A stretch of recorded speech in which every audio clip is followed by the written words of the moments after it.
The land of Canaan, a land between worlds. Long before modern maps drew national lines, Canaan stood at the crossroads of civilization. Bordered by Egypt to the south and Mesopotamia to the east, it was a patchwork of city-states, tribal territories, and ancient cultures. Its terrain varied: coastal plains, central hills, and arid deserts. Canaan was not empty. It was home to Canaanites, Amorites, Hittites, Perizzites, and many others. Each had their own gods, languages, and customs. This was the context into which the Israelites were born, not as conquerors at first, but as sojourners, wanderers, and shepherds. Man-emoji, Part 2, The Patriarchs and Matriarchs, a family chosen by God. Let us begin with the great figure of Abraham, often called the father of faith. Around 2000 BCE, Abraham, then known as Abram, is said to have journeyed from Ur of the Chaldees, a city in southern Mesopotamia, following a divine command: "Leave your country, your people and your father's household and go to the land I will show you." That land was Canaan. And there, a covenant was made, not just between a man and a God, but between a people and a destiny. Abraham's journey was spiritual and literal. He pitched tents between Bethel and Ai, made altars to God, and was tested again and again. His wife Sarah, too, played a vital role. Her story of laughter and heartbreak reflects the struggles of faith and motherhood. Their son Isaac was born in old age, and the covenant passed through him. Isaac and his wife Rebekah continued the family's legacy, raising Jacob and Esau, brothers divided by birthright, but destined for different paths. Jacob, later named Israel, would father 12 sons, each the head of a tribe. His wives Rachel and Leah and their maidservants bore him these children, forming the foundation of the future Israelite nation. This was no perfect family. There was jealousy, betrayal, even slavery. The story of Joseph, the dreamer sold into Egypt by his own brothers, shows how divine purpose can emerge from human failure. It also sets the stage for a shift, from Canaan to Egypt, from freedom to bondage. Brick emoji, Part 3, From Sojourners to Slaves, Egypt and the Exodus tradition. Debated historically, the biblical tradition tells us the Israelites spent centuries in Egypt, growing in number but falling into slavery. This period, often associated with the Hyksos expulsion, remains a topic of debate among scholars. But what is essential is the Exodus memory, a memory of deliverance, of divine intervention, of liberation. It is here the Israelite identity begins to crystallize. No longer just a family, they become a people with a shared story. We were slaves in Egypt, and the Lord brought us out. That story is carried not by swords, but by memory. The period of the Judges, a time of chaos and charisma, circa 1200 BCE to 1000 BCE. By 1200 BCE, the Israelites had returned to Canaan, not as conquerors, but as tribes loosely settling in the hill country, alongside and among older Canaanite populations. This was the era of the Judges, a time before kings, before temples, when leadership was temporary, charismatic, and often deeply flawed. Woman with headscarf emoji, Deborah, the prophetess and warrior. A woman in a man's world, Deborah judged Israel from under a palm tree and led the nation into battle.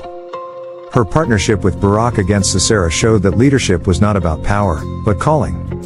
Her song still echoes as one of the oldest poetic texts in the Hebrew Bible. Shield emoji, Gideon, the reluctant hero called from obscurity. Gideon doubted himself and even tested God. But he led Israel to victory over the Midianites, not with a mighty army, but with 300 chosen men, proving that faith, not force, was the key to survival. Flexed biceps emoji, Samson, the tragic strong man. And then there was Samson, a man of raw strength and fragile discipline. His battles with the Philistines were legendary, but his downfall came through betrayal and his own pride. Yet in death, he delivered a final blow to Israel's enemies, a reminder that even flawed leaders can serve a greater purpose. Identity and covenant. What bound the Israelites together? What held this loose tribal confederation together? There was no king, no central capital, no written constitution. But there was a shared covenant, a moral and spiritual framework passed down from Sinai, shaped by Moses, remembered by the people. The Ark of the Covenant, the Tent of Meeting, the Torah, these were the symbols of their collective soul. They were not a nation of power, but a people of promise. The land they lived in was not just soil, it was a trust, a test of their loyalty to the one who delivered them. Transition from tribes to monarchy, the cry for a king, post 1200 BCE. As the centuries passed and pressures increased, the tribal structure began to crack. The Philistines grew stronger, raids became more brutal, and internal divisions weakened the unity of the Israelites. The era of the Judges, though filled with powerful leaders, had one fatal flaw: inconsistency. In those days, there was no king in Israel. Everyone did what was right in his own eyes. Judges 21:25. The Israelites cried out for a king, not merely to fight their battles, but to unify their people, to establish justice, and to create continuity. This marked the beginning of the end for the period of Judges and the dawn of the monarchy, beginning with King Saul, then David, and eventually Solomon. But that is a story for another day. The important transition here is psychological and spiritual. The people who were once wanderers now began to envision permanence, cities, capitals, temples, and dynasties. Scroll emoji, Part 7, Archaeology, Memory, and the Debate of Origins. The story of ancient Israel is as much about faith as it is about history. For centuries, scholars, theologians, and archaeologists have asked, did the patriarchs truly live? Was there an exodus? Were the judges real? Excavations at sites like Jericho, Hazor, and Shiloh continue to challenge and confirm parts of the biblical narrative. Pottery shards, destroyed layers of cities, and inscriptions provide clues, but never a complete answer. Yet what endures is the memory. Whether as myth, metaphor, or material fact, the stories shaped identity. They gave the Israelites, and later the Jewish people, a sacred history that told them where they came from, and what kind of people they were meant to be. This fusion of narrative and nationhood is unique in the ancient world, and its legacy echoes in every synagogue, church, and even courtroom that invokes justice, liberty, and covenant. Legacy of Canaan, from ancient tribes to world religions. As we close this journey through ancient Canaan and the origins of the Israelites, we must recognize the global legacy this story has left behind. What began as a small group of tribes in the hills of Canaan evolved into a civilizational cornerstone for three of the world's major religions: Judaism, Christianity, and Islam.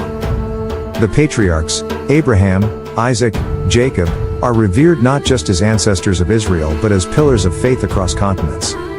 The values born in those ancient hills, monotheism, covenant, justice, mercy, and identity through moral law, have outlived kingdoms, empires, and millennia. The Judges, though often forgotten in popular memory, represent a unique system of leadership based on divine calling and communal accountability. Even today, their stories spark conversations about leadership without corruption, courage in crisis, and faith under fire.